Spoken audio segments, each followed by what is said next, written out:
ایک عورت کا شوہر سفر پہ جانے لگا تو وہ بالائی منزل میں تھی اور نچلی منزل میں اس کا باپ تھا. شوہر نے اس سے کہا کہ اس منزل سے نیچے نہیں اترنا. شوہر چلا گیا سفر پہ.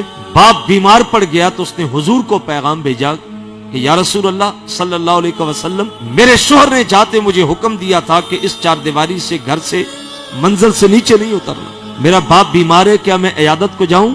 اللہ کے رسول فرمایا نہیں، شوہر کی فرما برداری کر. لمحے گزرے، خبر ملی کہ باپ انتقال کر گیا. پھر پیغام بھیجا کہ حضور میرا باپ انتقال کر گیا، شوہر نے کہا تھا نہیں اترنا، میں باپ کا چہرہ دیکھ لوں؟ اللہ کے رسول فرمایا شوہر کی فرما برداری کر. باپ انتقال بھی کر گیا، باپ کا جنازہ بھی ہو گیا، باپ کو دفن بھی کر دیا.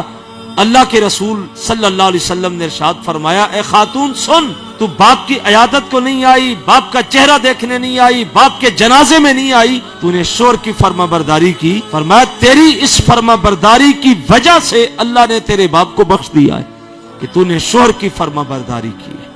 آج عورت اپنے آپ کو دیکھے کہ کیا اس کے سامنے جو شوہر ہے اس کی فرما برداری اس کے پاس کتنی ہے. آج اکثر گھروں کا جھگڑا جو ہم جان رہے ہیں کہ جب تک بچے چھوٹے ہیں شوہر کے اوپر سب کچھ ہے تو فرما برداری ہے، اور جب بچے جوان ہو گئے، پیسہ کمانے لگے، تو بیسیوں گھروں کی یہ داستان ہم نے سنی ہے کہ عورت اپنے مرد کو سمجھتی کچھ نہیں. وہ کہتے ہیں میرے بچے جوان ہو گئے، بچے میرے کما رہے ہیں، بات ختم ہو گئی. لہجے بدل جاتے، انداز ہی بدل جاتے. خواہ زمانہ کما کے تیری گود میں دنیا کے خزانے ڈال دے، اللہ اور اس کے رسول کی نظر میں اتنی دیر تک تو مقبول نہیں ہے جب تک تو اپنے شوہر کی فرما برداری نہیں کر لے. اس ویڈیو کو شیئر ضرور کیجئے، ہو سکتا ہے آپ کے ایک شیئر سے یہ بات کسی کے دل میں اتر جائے. جزاک اللہ.